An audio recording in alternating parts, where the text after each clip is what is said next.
Good morning, grade 7 students. Welcome to Valenzuela Life Science 7 class. We are now in the week 6 of our second quarter. Our lesson for today is to differentiate biotic from abiotic components in an ecosystem. Before we start, let me remind you of a rule that we must observe throughout our lesson, and that is to use the comment section in asking and answering questions. Are you ready? Excellent. Let's start. Let us have a review about the concepts you have learned from the previous topic on reproduction, which is asexual and sexual reproduction. Using this Venn diagram, let us fill out the missing information by choosing the answer from the word bank so we can complete the details of each statement. I will give you 5 seconds to type your answer in the comment section. Ready? Let's begin. Let us begin in statement letter A and B. How many parents is involved in asexual and sexual reproduction? Type your answer in the comment section.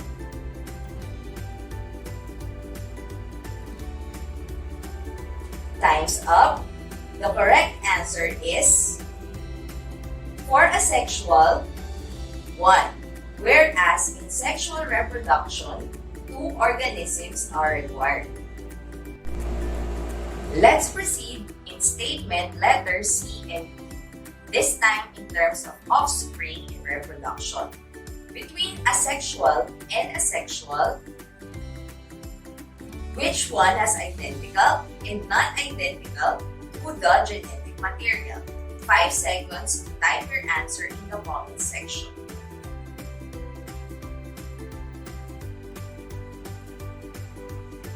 Great! The answer in asexual is genetically identical to the parent. For sexual, it is unidentical because offspring in sexual reproduction is mixed of genetic materials from both parents. Let us have statement letter E and F. In terms of energy and resources, which between asexual and sexual has less and more requirement? 5 seconds to type your answer in the comment section.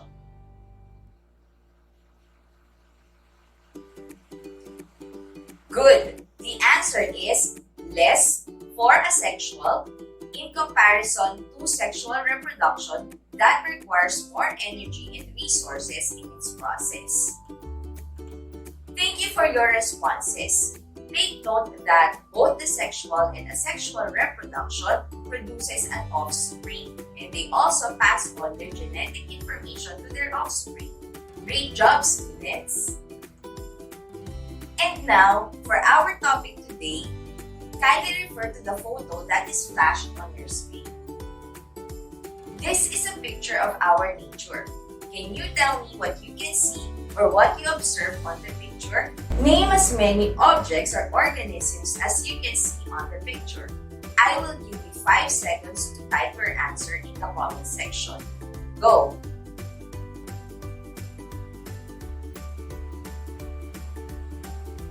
Let me see here. We have fish, birds, trees, stones, plants. Excellent observation, dear students. Thank you for your answers.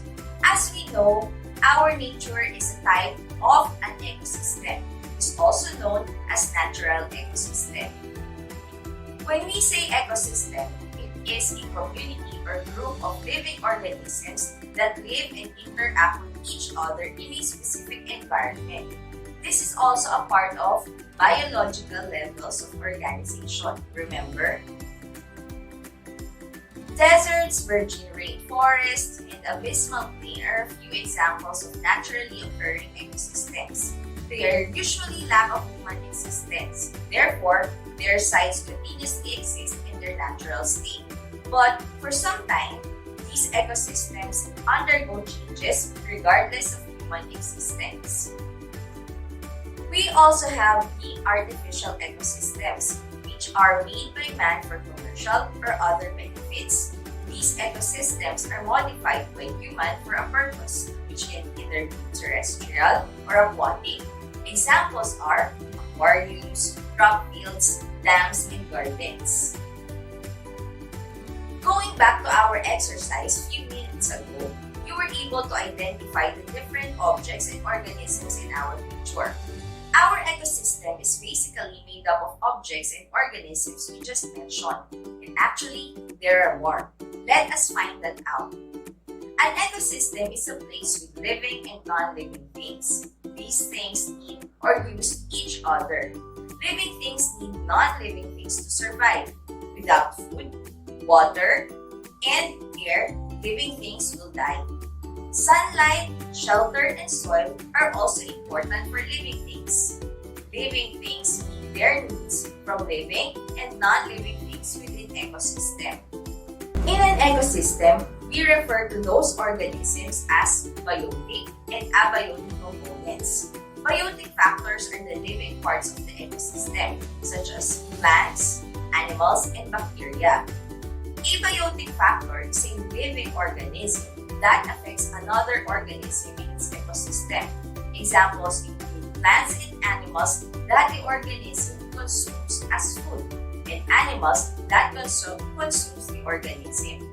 The term biotic is formed by the combination of two terms, bio meaning life and ic meaning life. Thus, the term means lifelike and is related to all the living entities present in an ecosystem. Living components fall into three categories, and they are: first are the producers or the autotrophs, which convert non-living factors into food.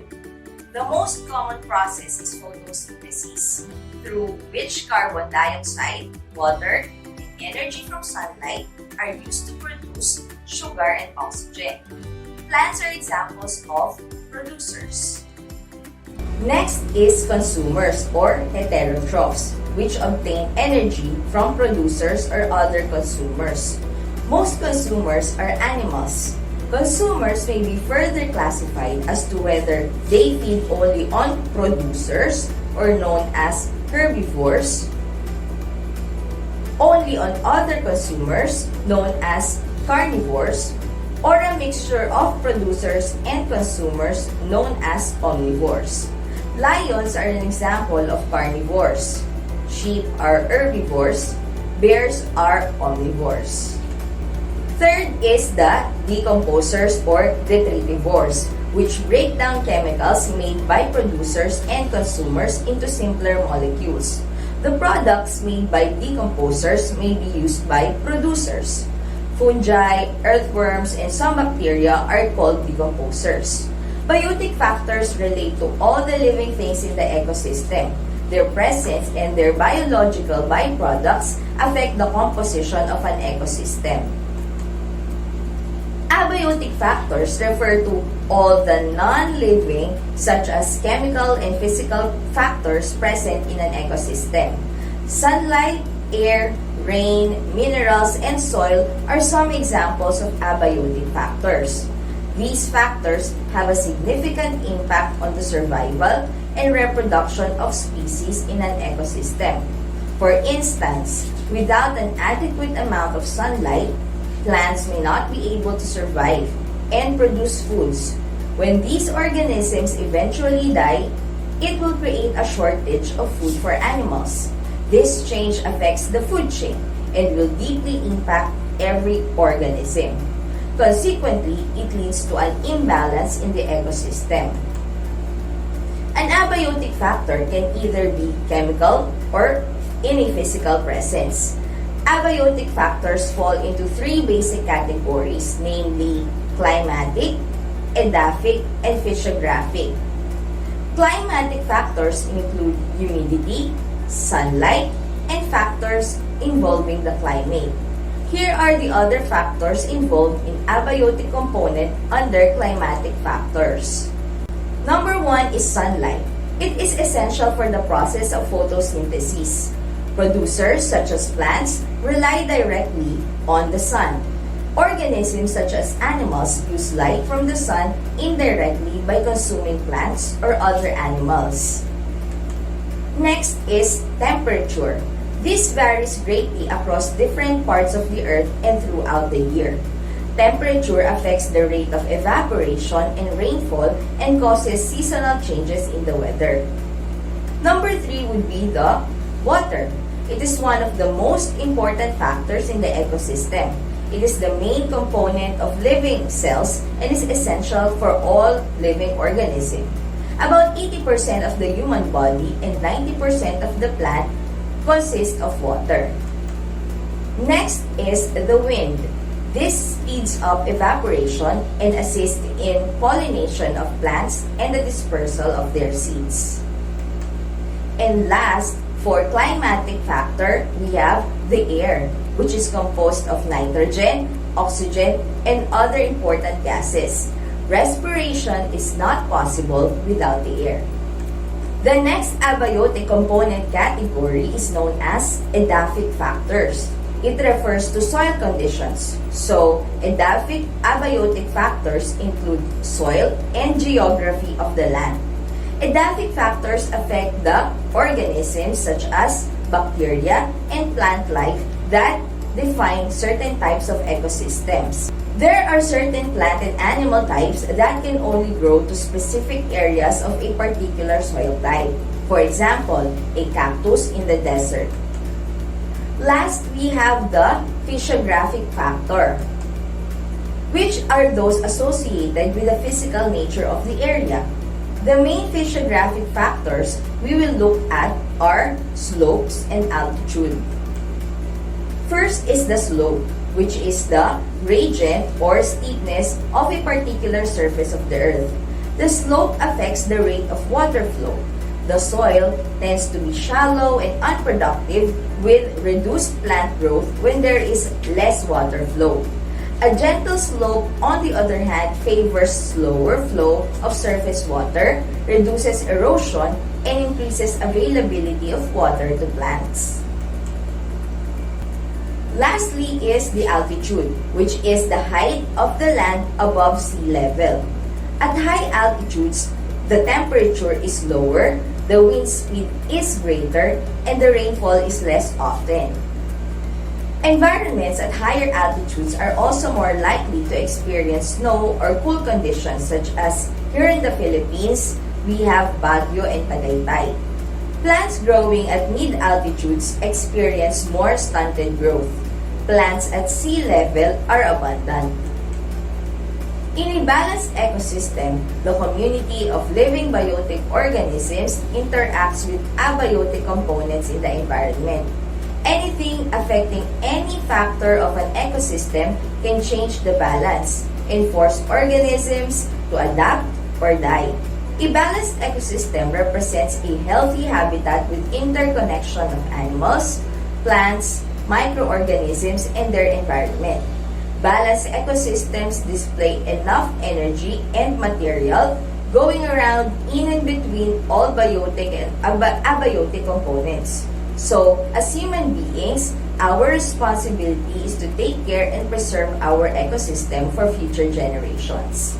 Since you already learned about the biotic and abiotic factors, let us do this activity. We will now go back to the picture of nature that you saw a while ago. At this point, you will be classifying these organisms as either biotic or abiotic component. For biotic, we have to identify whether it is a producer, consumer, or decomposer. For abiotic, we will identify if it is climatic, edaphic, or physiographic. You will type your answers in the comment section. Ready? Great! Let's begin. First, let us name the biotic factors. We have the consumers. Can you name which biotic organisms are considered as consumers in this picture? I will give you 5 seconds to type your answer in the comment section. Great! We have fish, birds, and insects. How about the producers? 5 seconds to type your answer.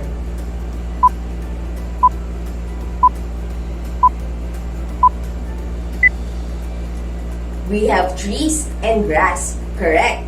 And last, who are the decomposers?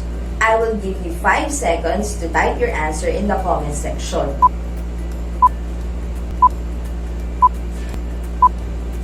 We have microorganisms and bacteria. Good job, dear students! This time, let us have the abiotic components. Once again, you will be typing your answers in the comment section. First, let us identify what is or are the climatic factors in this picture. I will give you 5 seconds to type your answers. Go!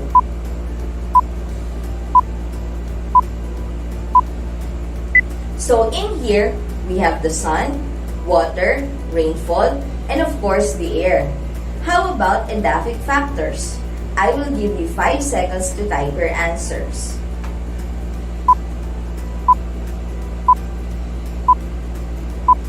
We have the soil.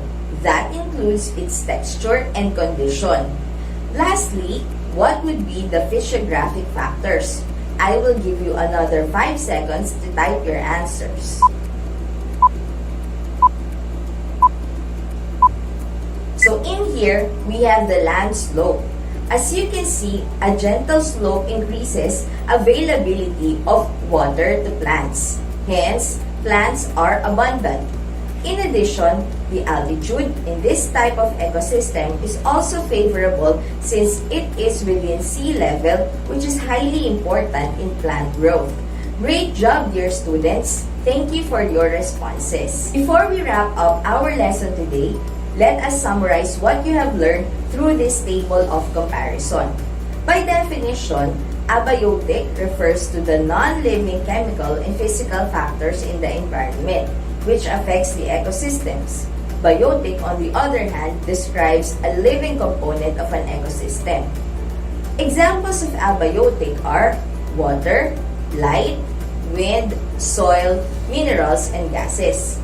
In biotic, examples are all living things such as plants, animals, fungi, bacteria. Factors involved in abiotic are categorized as climatic, edaphic, and physiographic. While in biotic, we have producers, consumers, and decomposers. Take note that once there is an imbalance between biotic and abiotic components, individual or species, population, community, ecosystem, biosphere will be greatly affected. So for your assignment, kindly answer your module from pages 27 to 28. At this point, we shall be having our question and answer from you. Let me see here. Our first question is from student in Dalandanan National High School. Ma'am, do the biotic and abiotic factors within an ecosystem interact with one another? Thank you for this question. The answer is yes. They need to interact with one another. Generally, abiotic factors like rock, soil, and water interact with biotic factors in the form of providing nourishment and nutrients. For example, humans, we make sure that we water the plants regularly and give enough care to the soil by giving fertilizer to make sure that they are healthy and well-nourished. Next question is from student in Benderiales National High School. Ma'am, what happens if there is one absent in abiotic component? Will the entire ecosystem be affected? Thank you for this question.